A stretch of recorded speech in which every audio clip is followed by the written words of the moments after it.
Hey, welcome back everybody. Today we're going to finally get some wheels and put together a rolling chassis.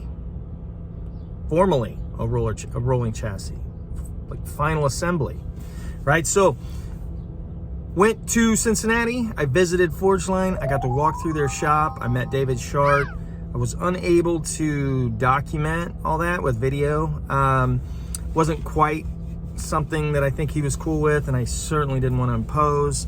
I got to walk it with Danny and David, and he took me through all of the systems and processes and talked to me about all the hand finishing that's done, and the QC that goes through that process is just incredible, which is clearly why you get this really super nice high quality wheel. And then the engineering behind it is pretty intense too. So what I've got here is I pulled some video from some other resources just to kind of share with you guys, if you haven't seen it before, what I'm talking about. And then at the end of the video, I'll show you what I picked up and where I'm at in the project. So thanks for sticking around, and stay tuned. I mean, we just have a lot of very hardworking, very good people that live in this part of the country. And it is funny, people are shocked. People that don't know us, people are shocked that you're in Ohio? Really? And they all think we're in California. All of our wheels are FEA tested, every single wheel. And then every wheel in a series, or any new wheel that we bring out, gets sent out to an independent lab to get tested in. And we test all of our wheels at a much higher level than the SAE standards. The SEA standards use a coefficient grip level of 0.7, and they've been using that number forever. Well, most performance tires these days can go over a G. They can pull 1.2, 1.3 on just standard, a Michelin Super Sport or a 4S. So I'm not going to tell you what we use, but we use a much higher level coefficient of friction than 0.7 to test all of our wheels, not just our race wheels.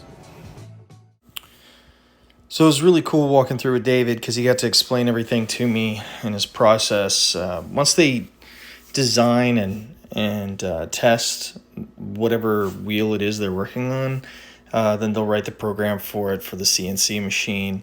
All these raw materials are sourced in the U.S. A lot of manufacturers are shipping overseas, like BBS and HRE. So this is one of the bigger, or one of the nicer wheel companies that are still doing a lot of raw goods from in the States. So, but probably one of the biggest, coolest features is how every wheel is essentially handcrafted after it comes out of the CNC machine, right? And these guys right here, they just sit there all day and they basically deburr it and fill the orders, right? So they go through, if it's brushed, then they're going to hand brush them. If they're polished, then they'll polish them. And these guys, I think, are the biggest reason why they come out looking as good as they do. But once they're done with this, then essentially they prep them for powder coat, and they'll sandblast them, or if they're transparent, they'll make sure they're brushed, or whatever the prep is.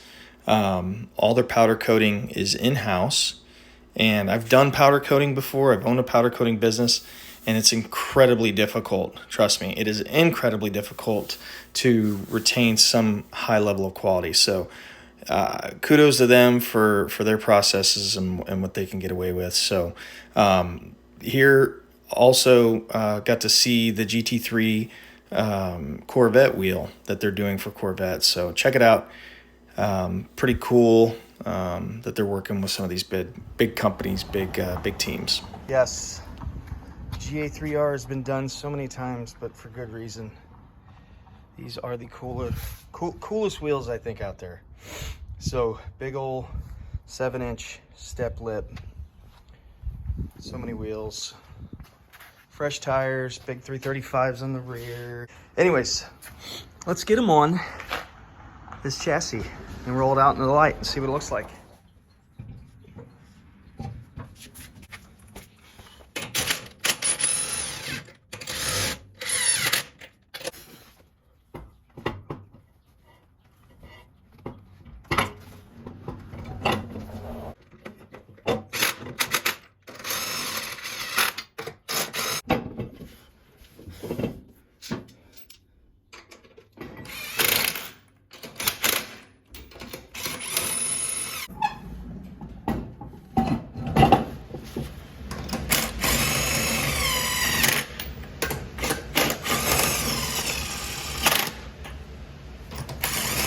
So I think it's pretty safe to say that anyone building anything, well, car specifically, pro touring, whatever it is, I know everybody likes different stuff, but the day you get your wheels and you get them mounted and you get to put them on whatever it is you bought them for, that's like a really exciting day. And I look forward to that every time I get into something like this. So here it is, long weekend, long drive, all of it's together. Let's check these things out.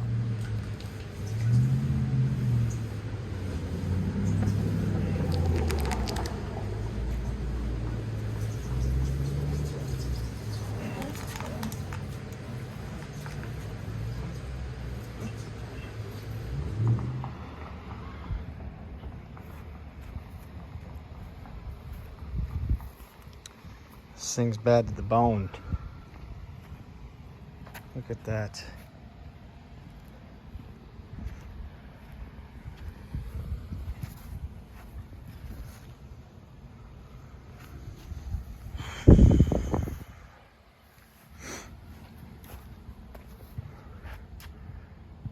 All right, well, it's official. I have a rolling chassis and do a little bit of setup to get this thing ready. I can measure off some of the holes on the frame and get my rake as close as I can before I put the body on, shim it, and all that jazz. So anyways, this is it, folks. New Forgelines, the long-awaited GA3Rs. I got caps. That's what they look like with the bolt-on caps. That's without. But yeah, ecstatic. This is all the motivation I needed. So time to get back to work. All right, so I'm about as motivated as you can get. I hope you guys enjoyed the video. It was really cool going to visit. Really cool meeting David. The guy is really down to earth, super appreciative, very into what he was sharing. Thanked me as a customer.